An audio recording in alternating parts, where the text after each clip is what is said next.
Con mi hermana compartíamos mucho tiempo juntos. Recuerdo que ella tenía sus cuadernos de dibujo y yo siempre estaba ahí mirándola dibujar, ¿no? Ella hacía sus muñecas de papel, me recuerdo. Y un día ella me presentó un dibujo bien interesante, ¿no? Una secuencia. Fabricó una cinta de papel donde nos dibujó a mí y a ella.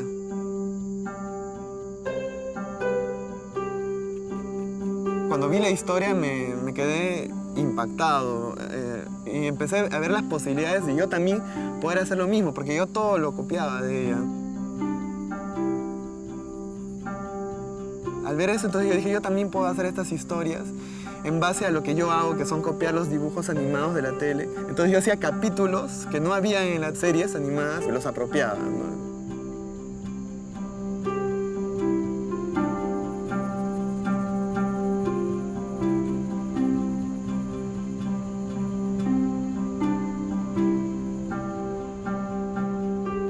Desde el Museo de Arte Contemporáneo de Lima proponemos estas conversaciones que hemos grabado vía Zoom para revisar juntos el proceso de creación de la serie Hacedores del colectivo Mercado Central. En esta serie, los cineastas Carlos Sánchez y Sofía Velázquez construyen retratos audiovisuales de un grupo de artistas y creadores peruanos. Al analizar la forma en la que generan estos retratos, pensaremos también cómo, al acercarnos a las experiencias de vida de estos hacedores, se abordan preguntas muy actuales sobre el arte, las tradiciones artísticas y la forma en que se generan los vínculos entre el arte y los sujetos en el mundo de hoy. Vamos a iniciar ahora la conversación sobre el capítulo de Hacedores que está dedicado a Beni Ríos. Y creo que dentro de este capítulo es muy fuerte el vínculo que tiene Beni con la mitología amazónica como referente, pero también hay otros referentes que están muy presentes como el anime, el manga. Y mi primera pregunta iba un poco hacia eso. ¿Cómo ustedes habían tomado esta referencia de la mitología amazónica para que tal vez de alguna manera también estuviera presente dentro de la narración del retrato? Nosotros habíamos considerado de todas maneras trabajar, digamos, con algunos participantes de la Amazonía y siento que a pesar de que Pucallpa, y digo a pesar porque a diferencia, digamos, de otro referente más cercano que es Loreto, ¿no? Iquitos quizás, son ciudades amazónicas muy distintas también. Entonces me parecía importante ir hacia Pucallpa y encontrar hacedores, digamos, en ese contexto. Y a pesar de ser una ciudad mucho más urbana, digamos, también es verdad que en alguien como Beni, que es artista, gestor, activista LGTB, también puede vivir en su quehacer esta referencia del lugar donde vive. No es que nosotros hayamos buscado intencionalmente vincular su trabajo con referentes de mitología amazónica, sino que él en su trabajo ya lo vincula así desde hace mucho tiempo. Está muy ligado a la visualidad, digamos, lo que trabaja él son las imágenes, es un artista visual que ha recorrido las gráficas, el diseño, las caricaturas. Ahorita está entrando a la imagen audiovisual, al cine, y toda su vivencia, digamos, está íntimamente ligada a su lugar de origen, a su lugar de nacimiento, y ahí probablemente es que él empieza a vincular, digamos, el nacimiento de una visualidad personal con los referentes amazónicos. Él menciona en un momento a Yando Ríos, que entiendo es este artista amazónico, pero que termina finalmente trabajando desde Estados Unidos, ¿no? Y es interesante cómo ese señor, cuya visualidad también es así de amplia y diversa como puede ser la mitología amazónica, desde la lejanía puede servir como un referente que le dice a Beni, oye, tú deberías enterarte más de este tipo de detalles, o incluso indicarle cómo él entiende su relación con la selva, ¿no? Creo que le dice algo así como que el cuerpo de todas las personas está lleno de toda la naturaleza. Es una frase que así utiliza Beni, producto de un encuentro con este artista. En esa misma serie, digamos, en esa misma ciudad, nosotros también desarrollamos la historia de Graciela Arias, que digamos está más vinculada a una visión más, digamos, amazónica, a una visualidad originaria, si quieres verlo así, ¿no? La imagen que menciona Beni sobre Yando es potente porque cuando uno ve luego los dibujos de Yando son estos, por ejemplo, animales amazónicos, pero que dentro están llenos de otros animales, y de plantas, y de ciudades, y de personajes. Entonces, claro, también es como una metáfora muy bonita de qué estamos hechos los seres humanos, de qué está hecha la naturaleza.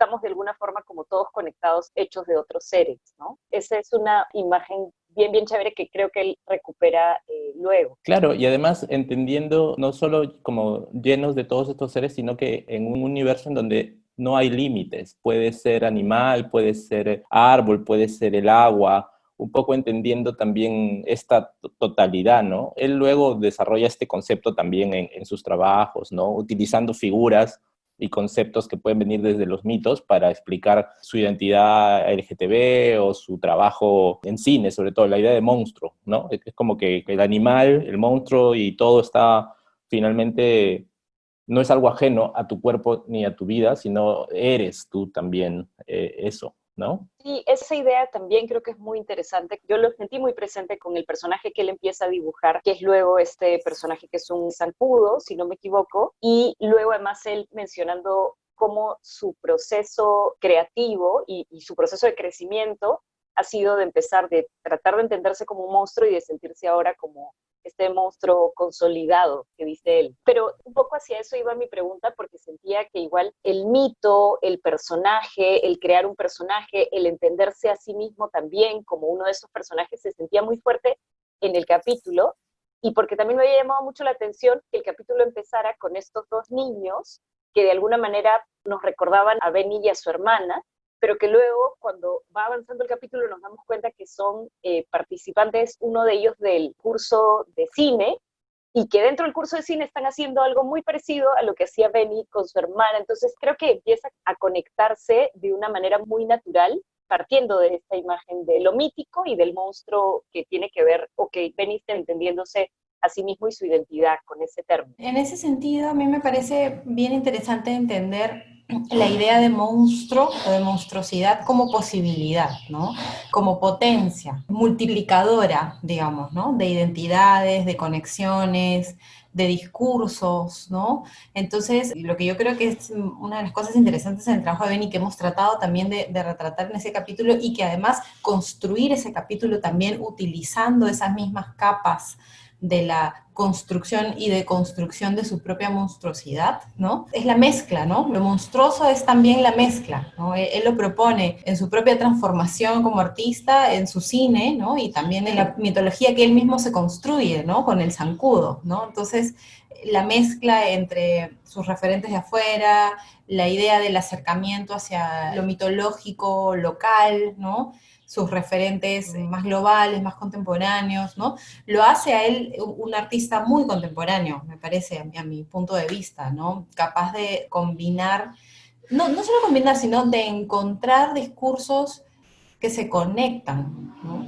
Dentro de la ciudad, dentro del mundo que lo rodea y también afuera, ¿no? Y eso me parece muy rico. Y me parece rico también porque atraviesa su propia historia de vida, ¿no? Él comienza el corto relatando de una manera cómo fue su propio acercamiento a la imagen, cómo fue su propio acercamiento al color, a esos mundos imaginarios, a los que no necesariamente tenía, digamos, una invitación directa para llegar, ¿no? Sino que él mismo ha ido buscándolo, ha ido construyéndolo, ha ido acercándose y tomando lo que necesitaba de cada uno de estos espacios visuales, ¿no? Cuando dices que es un artista muy contemporáneo, estoy muy de acuerdo porque hay muchas estrategias o formas de trabajo, formas de acercarse al proceso creativo. Y cuando yo empezaba a ver el capítulo decía, claro, wow, Penny dice, sí, yo lo que hacía era copiar los dibujos animados tal cual los veía, pero me creaba estos nuevos capítulos, ¿no?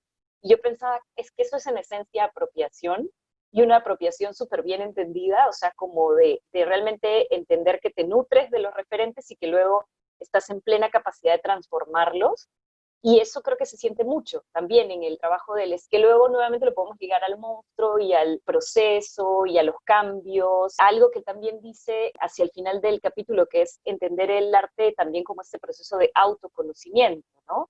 Como un camino largo en el que uno está aprendiendo de sí mismo. Cuando él dice autoconocimiento, creo yo, también está hablando de su universo más cercano, ¿no? Es un espacio en donde el arte puede servir, creo yo, para toda esta conexión respecto a una historia personal, una historia cotidiana, que es más o menos de donde parte el capítulo y de donde parte lo que a nosotros también nos interesa contar, con, digamos, unos alcances un poquito más universales, ¿no? ¿Qué mejor conexión hacia ese universo que la búsqueda artística, ¿no? La búsqueda plástica de un propio lenguaje y de una propia ubicación en el mundo, ¿no? ¿En qué mundo me ubico y cómo me ubico en este mundo que, de hecho, no está hecho para los monstruos, en el sentido más amplio y más bello de la palabra, digamos, ¿no? Es un mundo, es un sistema que no está hecho para monstruos. Entonces, ¿dónde ubico mi monstruosidad? ¿Dónde la pongo? ¿Dónde la arrojo? ¿Y cómo la muestro, ¿no? Y la convierto y la transformo en comunicación, en belleza, en diálogo, en cuestionamiento, ¿no? A mí me parece que en el caso de Beni, pero en general, ¿no? El arte se presenta de esa manera, ¿no? Este espacio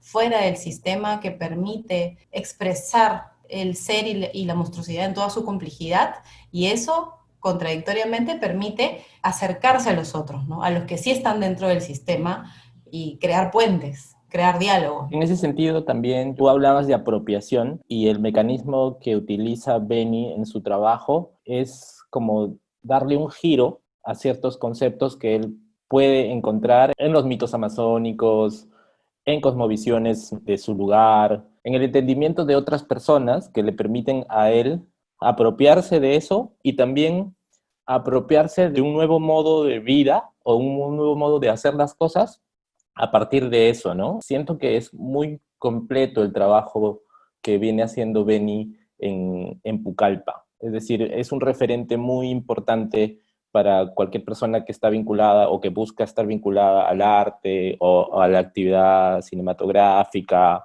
y hasta el activismo. Es decir, combina muchas de sus actividades y todas están entrelazadas, probablemente jugando con estos conceptos que él los tiene muy claros y que sabe que son apropiaciones de ese universo donde él vive, ¿no? Para nosotros no fue sencillo. Otros hacedores, otras personas tenían un quehacer muy específico y con Beni era como teníamos que hablar de una vida mucho más compleja porque él es un ser complejo y que tiene como muchas variantes. Lo podríamos ubicar como un artista visual, pero dentro de la visualidad y dentro de su historia personal, él reparte como sus quehaceres en muchas actividades y en muchas disciplinas, ¿no? Lo que nosotros intentamos hacer con el capítulo, mirando toda esta complejidad de su propia creación, fue también utilizar estas capas y estas mezclas, ¿no? Entonces el capítulo es un capítulo documental, porque finalmente estamos hablando de él y de su propia experiencia de vida, pero también es un capítulo ficcional, en donde mezclamos estos universos, en donde ponemos en escena momentos, situaciones, experiencias suyas,